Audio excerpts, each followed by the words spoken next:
Dear students, yesterday we have seen this another approach, that is a human relations approach, and in this neoclassical approach, and in the human relations approach we have seen that base is by Hawthorne experiments that were conducted in Hawthorne at the Western Electrical Company by Elton Mayo, and he has conducted 4 experiments.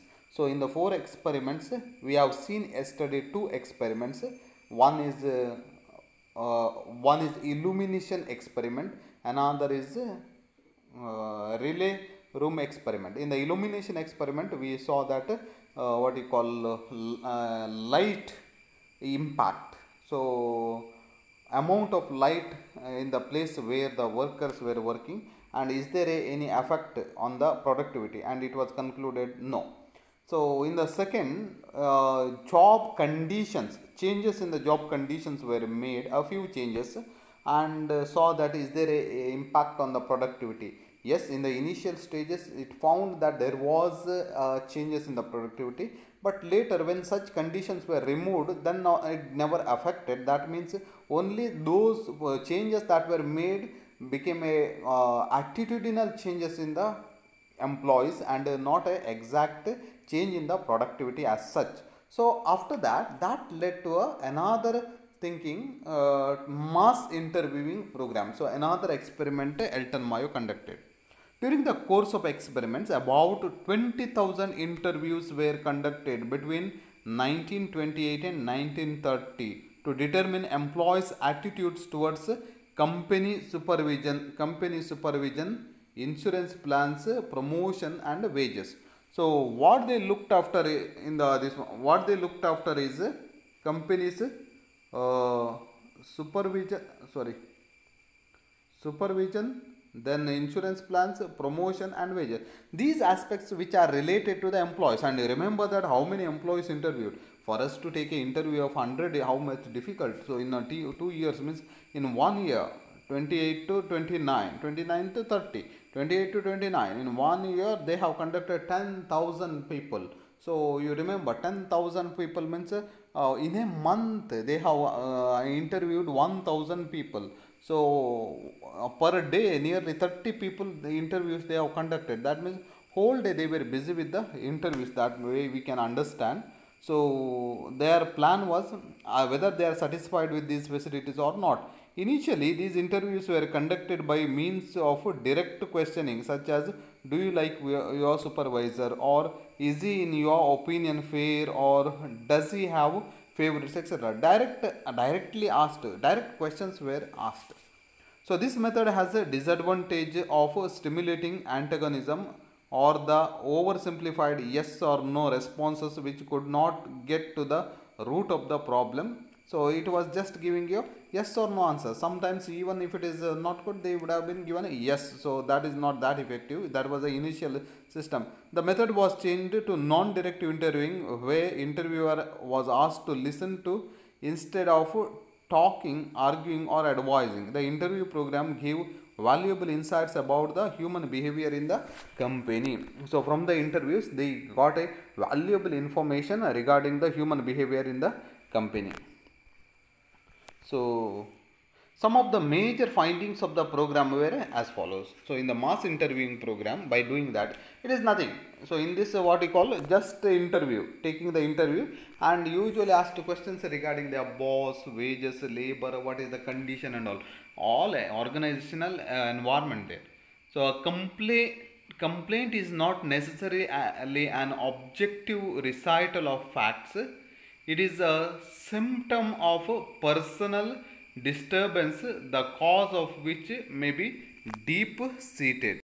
It says that whenever there is a complaint, it is not a what you call symptom of personal. It is a symptom of personal disturbance. So employees may be having their own self problems, and because of that, it is what you call complaints are coming in the organization. Then objects, persons, or events are carriers of social meanings. They become related to employee satisfaction or dissatisfaction only as the employee comes to view them from his personal situation. So this means that objects, persons and events brings dissatisfaction. It's because of the personal view and nothing to do with the organization. The personal situation of the worker is a configuration composed of personal preference involving sentiments, desires and interests of the person, and the social reference constituting the person's social past and his present interpersonal relations. So personal situations of the workers depends on his present and the past interrelationships with others and all that also matter. It means the personality matters. The position or status of worker in the company is a reference from which the worker assigns meaning and value to the events, objects and features of his environment, such as hours of work, wages, etc. So that status is that a manager or a headmaster, principal. So this is very important, and accordingly they will find that this much work I should do. The social organization of the company represents a system of values from which the worker derives satisfaction or dissatisfaction according to the perception of his social status and the expected social rewards. So satisfaction to the employee comes from his perception of social status. What status? Oh, I'm whether even though salary is less, if he says I am the director, I am the manager, so he feels proud. So and another is social rewards.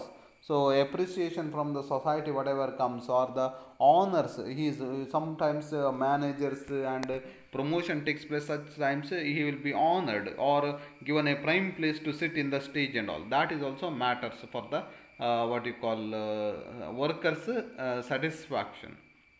The social demands of the worker are influenced by social experience in groups, both inside and outside the work plant. So social demands of the workers depends on the social experience they have in the groups in the inside and outside. Accordingly they behave in the group. If they have a good group system, they will be involved outside also. If they have outside groups good, they will be having a good relationship in the inside groups. So during the course of interviews, it was discovered that workers' behavior was being influenced by group behavior. So this point we have to remember, that workers' behavior is influenced by the group behavior and not the individual behavior. That is what found out through the mass interviewing program. I hope you understand what is a mass interviewing program. Now the final is bank wiring room study. This is another experiment he had conducted, Alton Mayo. So these experiments were conducted to find out the impact of small groups on the individual. So here what you call a small group was assigned and taken it for a study. In this experiment, a group of 14 male workers were formed into a small work group. So here not many people, just 14 members. Just 14 members were formed into a group. The men were engaged in the assembly of terminal banks for the use in the telephone exchanges. So they were used assembling of terminal banks. I don't know exactly what material, but some assembling work, and that work, what the products they were producing were used in the telephone exchanges. So the one of the product that was used in the telephone exchanges, assembling work was done by this group, and 14 members were in the group. The work involved attaching wire with the switches for certain equipment used in telephone exchanges. So here this sentence gives the clear meaning. The work was attaching wire with the switches for certain equipment used in telephone exchanges. Whatever something used in telephone exchange, to that you are attaching the switch and the wire. So hourly wage for each worker was fixed on the basis of average output of each worker. So bonus as also payable on the basis of group effort.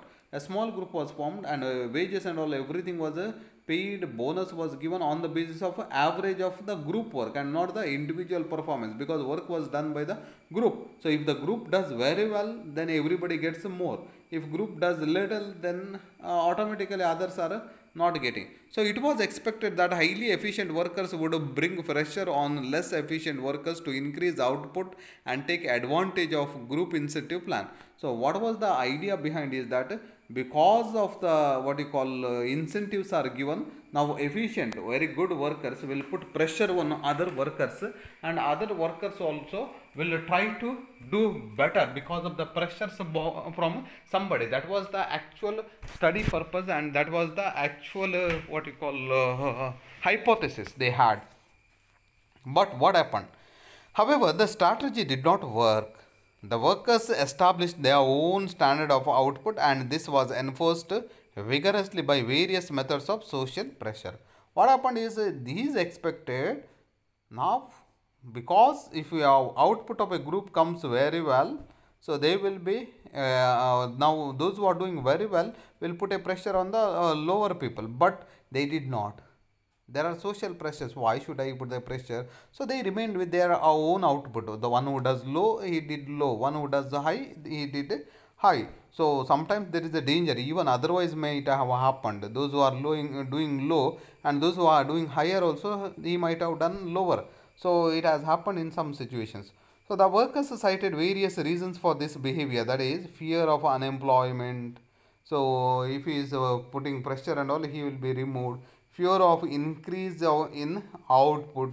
So if the output comes out very high, then also problem they thought. Then desire to protect slow workers, etc. They desire to protect the low workers. Okay, he is also a employee, his capacity is that much only, I should protect. All those things were there. That's why they did not do anything more. So the Hawthorne experiments clearly showed that a man at work is motivated by more than the satisfaction of economic needs. So economic needs, money is not a more requirement here. Something else, that is from the study they got it. So management should recognize that people are essentially social beings and not merely economic beings. See, in the groups and all, what they found out that for them money, economic needs are not that much needed, but rather social aspects are more important. As a social being, they are members of a group, and the management should try to understand group attitudes and group psychology. Yes, you thought that because there is a incentive they will damage the other people. No, they did not do it, because for they valued the human relations. So now, what are the conclusions drawn by these experiments? He conducted 4 experiments, and from the 4 experiments, he has drawn some conclusions. So, on the basis of the Hawthorne studies. So, what are the conclusions? First one is social unit. Organization is a social unit. A factory is not only a techno-economic unit but also a social unit. Men are social beings. This social characteristic at work plays an important role in motivating people. The output increased in relay room due to effectively functioning of a social group with a warm relationship with its supervisors. So it is a first thing is we are social beings. That awareness is there.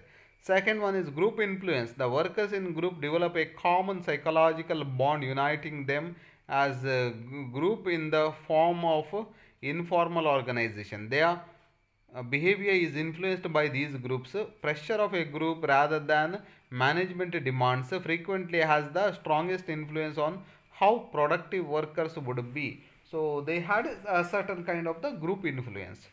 Third one is group behavior. Management must understand that a typical group behavior can dominate and or even supersede individual propensities. So what do you call it? Whatever may be the individual, when he is in a group, he behaves as the group behaves. So motivation. Human and social motivation can play even a greater role than mere monetary incentives in moving or motivating and managing employee group.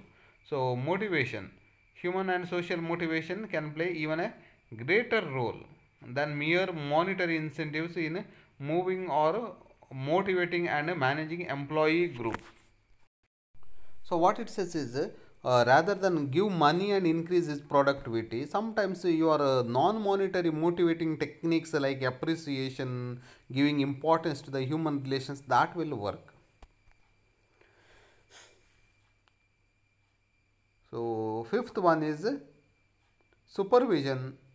The style of supervision affects worker's attitude to work and his productivity. A supervisor who is friendly with his workers and takes interest in their social problems can get cooperation and better results from the subordinates. Or a good relation between the supervisor and the subordinate is very important because that affects the working. If the supervisor is very stringy and very strict and all, then productivity also reduce because there is a what you call a kind of disgust among the subordinates. Working conditions. Productivity increases as a result of improved working conditions in the organizations. So, working conditions also required. We have seen that when the changes are made in the job conditions and all, sometimes what you call productivity increased. Employee morale, the character of the employees.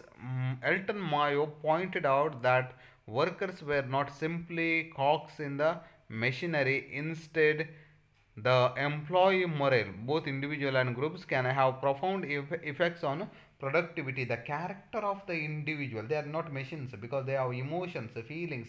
That also has an impact on your productivity.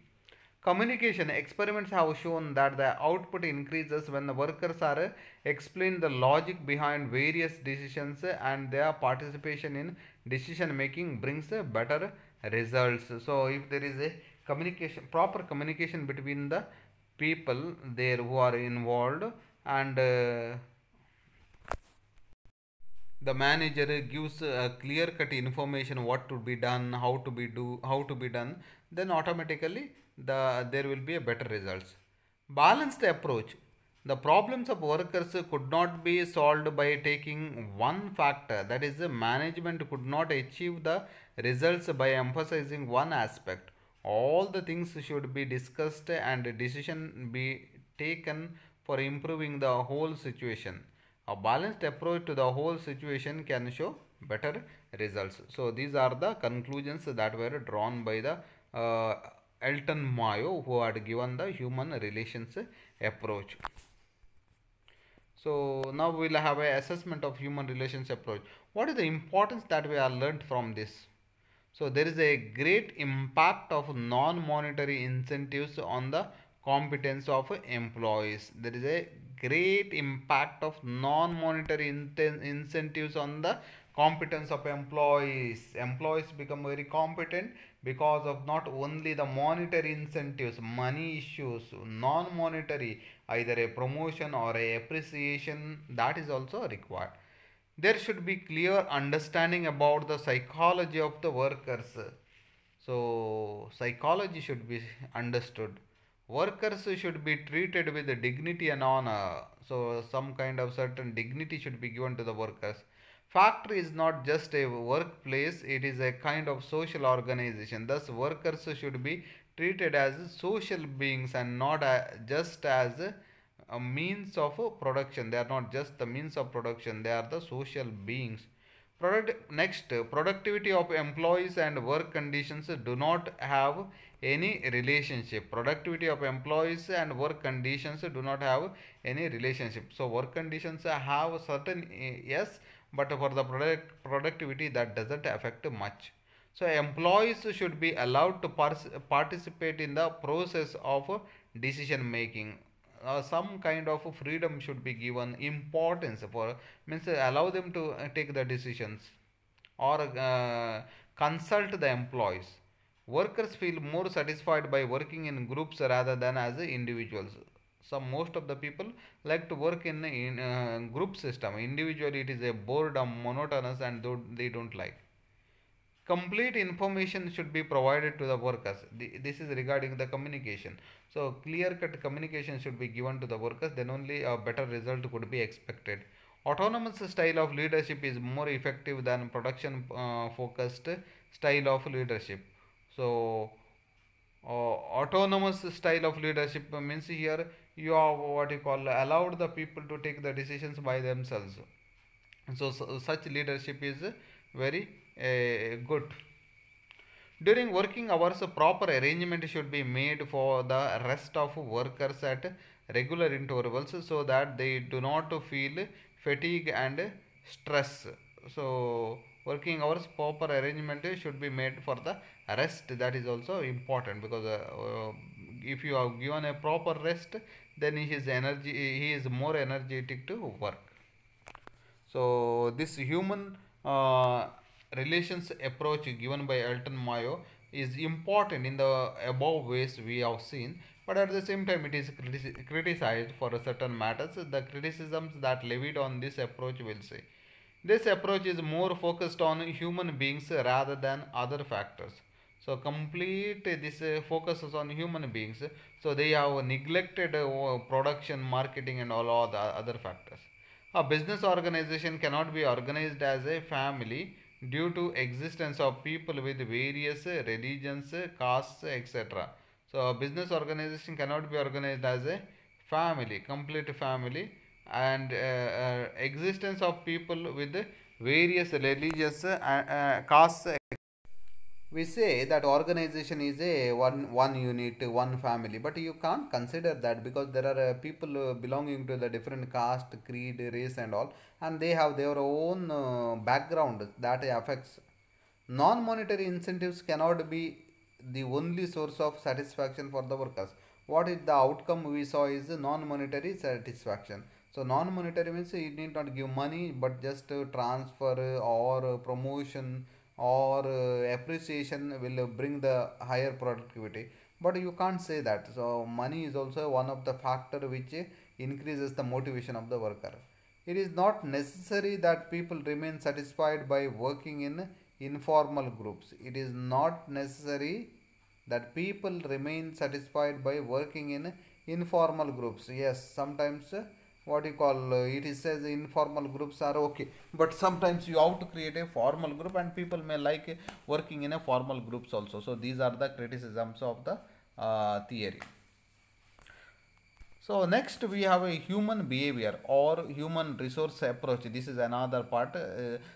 These are similar, but there is a slight difference between human relations approach and human behavior approach, because there we were speaking human relations, and here we are speaking human behavior, character we are speaking, their relationships we are speaking, and both are the neoclassical approaches of the same time around 1930 to 40. These things happen. Under this approach, the emphasis is given on the study of human behavior rather than human relations. So you see, human behavior. This approach came into style after 1940. So that was came into existence around 1930, and this is 1940. This approach is also known as leadership behavioral science or human resource approach. So it has many, this one leadership approach or behavioral science approach or human resource approach, identified with the different names. This approach, the supporters of this approach include scholars like Douglas MacGregor, Francis Likert, Chester I. Bernard, Frederick Hesburgh, Mary Parker Pollitt, Warren G. Bennis, Abraham Maslow, etc. These are all, you may be knowing that not the simple people. These are all great management gurus. So these all came up with this idea, not the one person, and these people have appreciated this idea, this approach, human behavior approach. So the major contributions made by the behavioral scientists, will say, or what the major contribution they have given while speaking about this approach. People are not work shirkers. They want to achieve the objectives if they are involved in the establishment of objectives. Thus, work is made of motivation and satisfaction to employees. What it says is they want to achieve the objectives only if they are objectives matching their objectives. If it is something extreme and only for the work they should come, and they have nothing to do with their life and all, nothing motivating them, then they will not feel like working. The fundamental task of a manager should be to bring out the hidden human potential and use it in the service of the organization. What it says is potentiality is there in the people, and the manager should try to get out, because they in the behavior they don't come out. The subordinates should be encouraged to participate in the significant matters of the organization and should be provided self-direction by the manager. So they should be given a chance to take part in the events of the organization. A healthy and safe work environment should be created in which all the subordinates can make their full contribution according to their capabilities. So healthy environment is the requirement. Then employee satisfaction at workplace will improve the side effects of subordinates and will make full use of their capabilities. So employee satisfaction to achieve should be seen. There can be increase in operational efficiency through enlargement of influence of subordinates, their self-direction and self-monitoring. So efficiency could be increased through self-direction and self-monitoring. Allow them little freedom. So not to be too strict, it says. So these are the behavioral aspects and contributions made by the behavioral scientists. Follow these guidelines in the organization, then some productivity could be increased according to the human behavior approach. So here I am closing. So I say thank you, and I have dealt new classical approaches, the human relations approach and human behavior approach, where we are looking at human relations, and here we are looking at behaviors. So thank you.